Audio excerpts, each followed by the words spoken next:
Hey everyone, welcome to this week's episode of Spiritual Practice and Soul-Based Living. This is a bit of a different background, isn't it? Today is a public holiday in Australia. So we have been just hanging out with my husband's parents and going swimming, teaching our daughter to swim. And I just thought, you know what, rather than going home later on and doing this video at home, I thought I would just do it here. So today I wanted to share with you a couple of the lessons that I've learnt in my time at A Course in Miracles. If you've watched my other videos this year, you know that I am currently going through A Course in Miracles. So here it is. And so I just thought, there's a couple of lessons 27 and 28, because we started on the 1st of January. So we're up to lesson 28 today. But lesson 27 and 28 are all about vision and seeing things clearly and being able to perceive the world in a different way. And I just thought that these lessons were really pertinent for people that wanted to have spiritual practice and lead soul-based lives. So I'm going to share these lessons with you, and then I thought I would just give you my take on them and my thoughts, and then we'll open up the discussion in the comments to let me know your thoughts on these lessons. And as always, if you like the videos, please subscribe, hit the like button, share it with your friends. I really need to get this content out to more people so that people can start living more spiritual and soul-based lives. So you can get back in alignment with yourself and then feel that you can move forward in alignment and be empowered to do the things and bring the things to the world that you want to bring. So lesson 27 of A Course in Miracles says, above all else, I want to see. So this idea, it expresses something stronger than mere determination. It gives vision priority among your desires. And it says that you may feel hesitant about using the idea on the grounds that you are not sure you really mean it. And the Course in Miracles says it doesn't matter. It just is an exercise to bring the time when the idea will be wholly true a little nearer. So vision has no cost to anyone. It can only bless. So the idea needs many repetitions for maximum benefit. It says every half an hour and more. You might try for every 15 or 20 minutes. So you're trying to remember to see, to really look at the world around you and to open your eyes to the bigger picture. And then it has questions, how often will you remember? How much do you want today's idea to be true? Answer one of the questions and you've answered the other.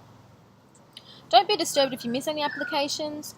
Try to keep onto your schedule of just really looking around and perceiving the world through your eyes and just observe.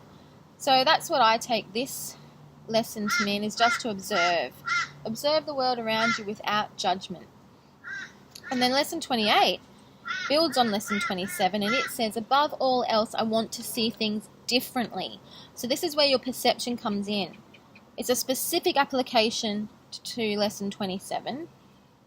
And it says, in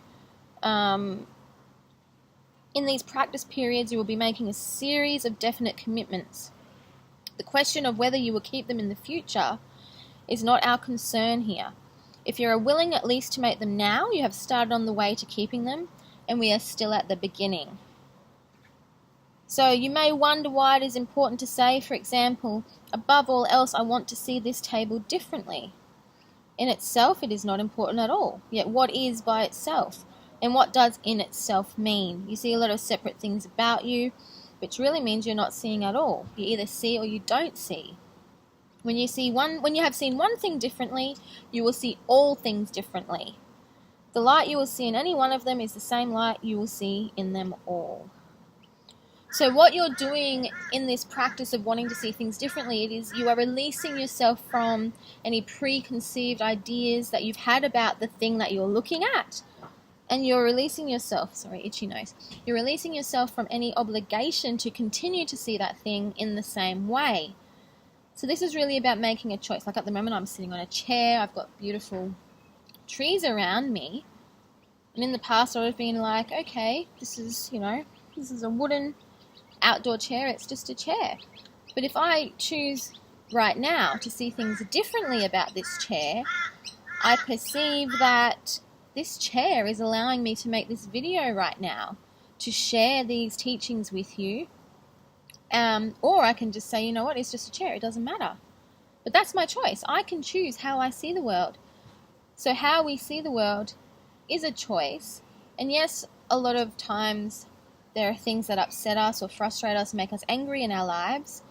But these are often lessons.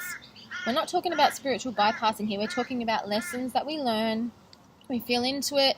We choose to see it, or we see it one way. We feel into it more. We can choose to see it another way, and then move through any traumas and things that we've had with the right coaching and guidance. But when you choose to see something differently, you can start fresh. And you can even do this with your memories of things. If you have an incident in your, in your head that you remember a certain way and it upsets you, you can go back to that memory and choose to see it in a different way, and that may bring you some relief.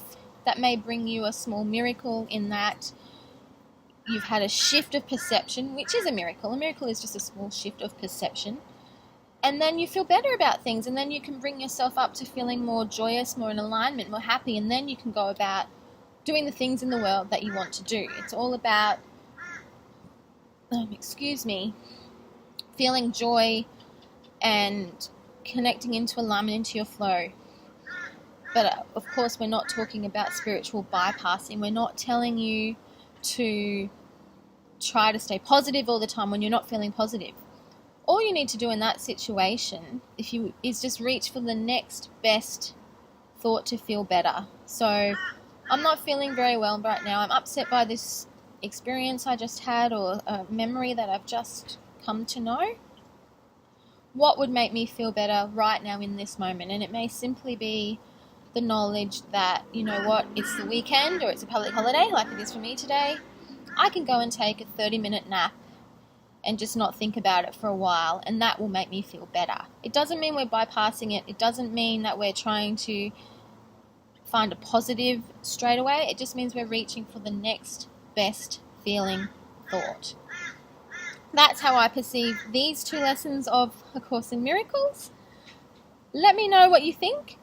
Let me know your thoughts on these lessons. Are you studying A Course in Miracles? I would love to open the conversation with you.